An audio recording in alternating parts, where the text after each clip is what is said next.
It's so brilliant for me to be outdoors today walking because I've been down with a very serious flu over the past week. And you know, all I know is I've recovered from this flu. I don't know what kind of a flu I had, and I'm happy that I have not infected anybody within the past 2 weeks in the home. And so I'm happy that I'm up and about. But while we've been going through this sickness, while the world has been going through this virus, a number of things have come to my mind. That as a people, we are beginning to evolve. As a people, especially Africans, black people and Zimbabweans in particular, we self-centered people who only look at self-interest are beginning to be forced to evolve into national interest. Now I'm going to explain the two as I go in this discussion. You see, as Africans, we only think about ourselves. We think about our survival, we think about our happiness, and we will do anything to be happy and to survive, and sometimes even to live very comfortably at the expense of other people because we serve self-interest. We want our families to be happy and no one else, and we don't care about anything else. But this disease is forcing us to start being concerned about everybody else, and that is national interest. When other people's survival, other people's well-being begins to impact your life and self-interest, that you have to care about everybody else, that becomes national interest instead of self-interest. In this nation, where we will even bewitch brothers, sisters, cousins, relatives, so that our kids can be better than theirs, so that we can be better than them, so that we can drive better cars, so that we can go to private hospitals while they go to government hospitals. I would rather be a businessman than a nurse because a nurse is a job that I don't want to do. We are beginning to evolve out of that into a situation where we recognize the value of the nurse, we recognize the value of the doctor, we recognize the value of our neighbor because it now affects my survival. I no longer want my neighbor to be poor. I no longer want my neighbor to be hungry. I no longer want my neighbor to be sick or my relative to be sick, because if they get sick, they might get sick and they might give me their sickness, and I don't want that. For the first time, we want our neighbors to be fine.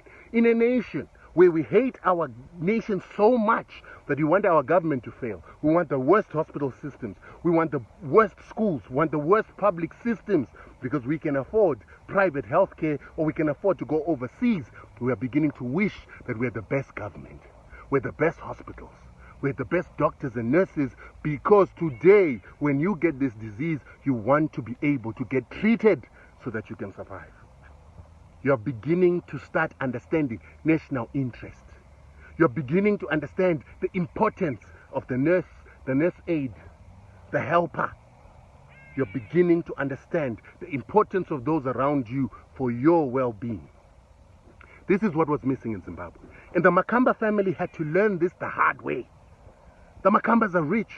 They're wealthy. They've always been elite. They've never cared about anybody else. They've never cared about anything else except themselves. And James Makamba was one of the biggest looters of Zimbabwe when he was working for Lonro. James was working for Lonro way in the 1980s when most black parents didn't even have an education.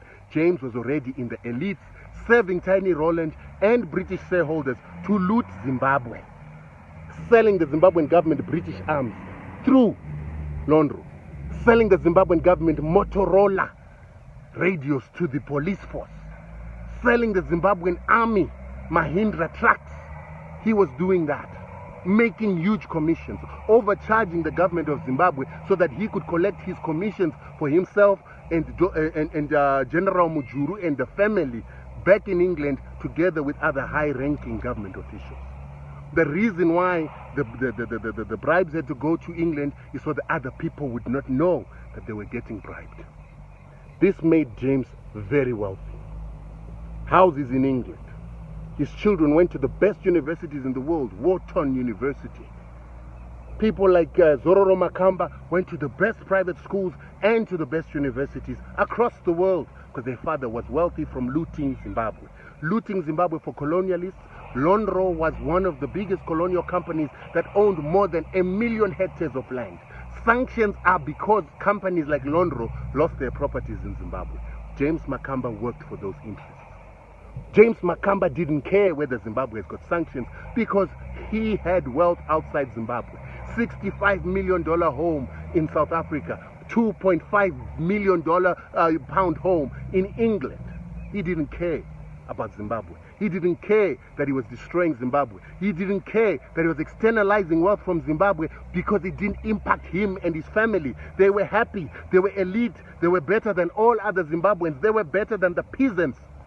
And when they needed healthcare or education, they could go anywhere in the world. Then one day, 40 years later, Zororo Makamba contracts a disease coming from America. He gets to the airport. They recognize that his temperature is high. They try to quarantine him. He picks up his phone, connected to the president, connected to high-ranking officials. He phoned. They allowed him to leave. For his comfort, but endangering all other Zimbabweans, he entered the country. He went partying that night. They were smoking hubblies with his friends, passing it over. He was transmitting that disease to other people. But he was fine because Zororo Makamba was comfortable. Zororo Makamba was working on promoting genetically modified foods in Zimbabwe. Even though they could destroy the food security of Zimbabwe, even though genetically modified foods could be genetically engineered biological weapons, he didn't care because he's going to make money. And he's connected to government officials who are going to make that money possible.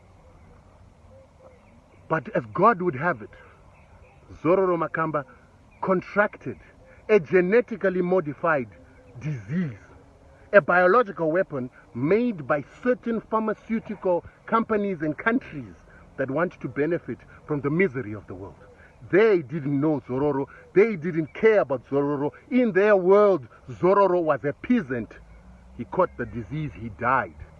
He died because in this country that his father created, in this country that his father's friends, Vanashingi Mtasa, Strive Masiwa, all the IBDC, elite, black elite business people who benefited from black empowerment in Zimbabwe. This black elite that made money because they're smarter than everybody else. This black elite that looted Zimbabwe, got favor. They didn't build the hospitals for Zororo when he contracts a contagious disease that would need him to have world-class facilities, respirators. Couldn't get those respirators because they didn't build them. Nobody else could build them because they monopolized everything in Zimbabwe. We don't have opportunity, so we're refugees. Other people are living in Zimbabwe in poverty because they don't have the opportunities the Makambas have because they monopolized everything. But when Zororo needed help, the community around him could not build a hospital. The taxes around him are not enough to build a hospital. The system of looting, the system of bribes that he had taught the Mujurus and the politicians when he was at Londro is still at play in Zimbabwe, that we didn't build hospitals during sanctions, and so Zororo could not find a respirator, world-class services, world-class nurses, world-class doctors to treat him. He died. Poetic justice. Poetic justice that makes me make this video in self-interest and national interest, not worried about the Makamba interest, because they've never worried about Zimbabweans. I'm using this as a lesson to Zimbabweans that every Zimbabwean must care about each other Zimbabwean. The rich Zimbabwean must raise the one from the bottom so that that one from the bottom can become productive. And when we become productive, we create an economy that is able to help us to survive. In our self-interest, our nation will help us to survive.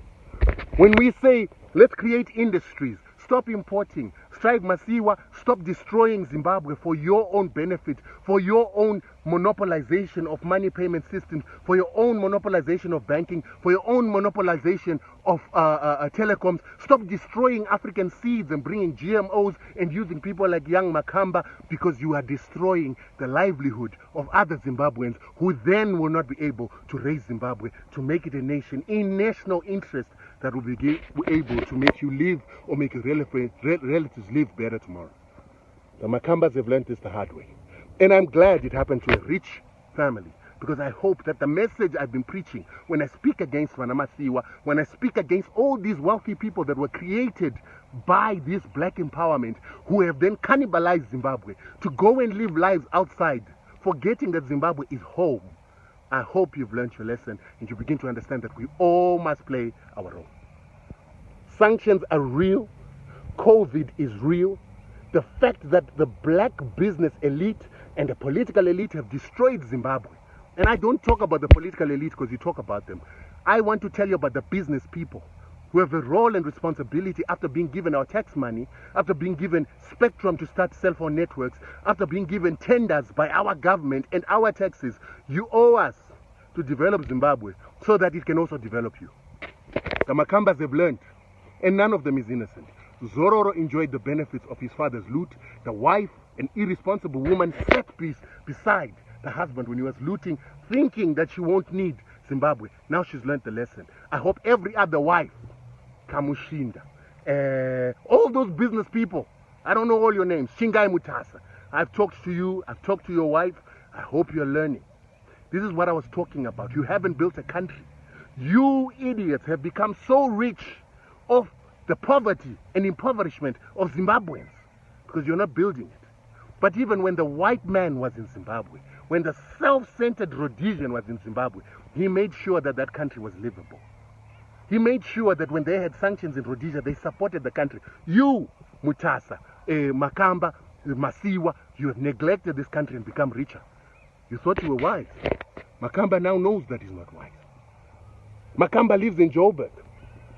He will spend 100,000 in a night on women.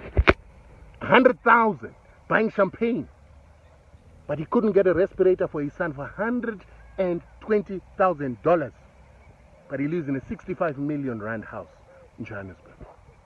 That is the epitome of what you, the Zimbabwean businessman, the epitome of self-centeredness is. And you are now reaping what it is that you've created in your own country.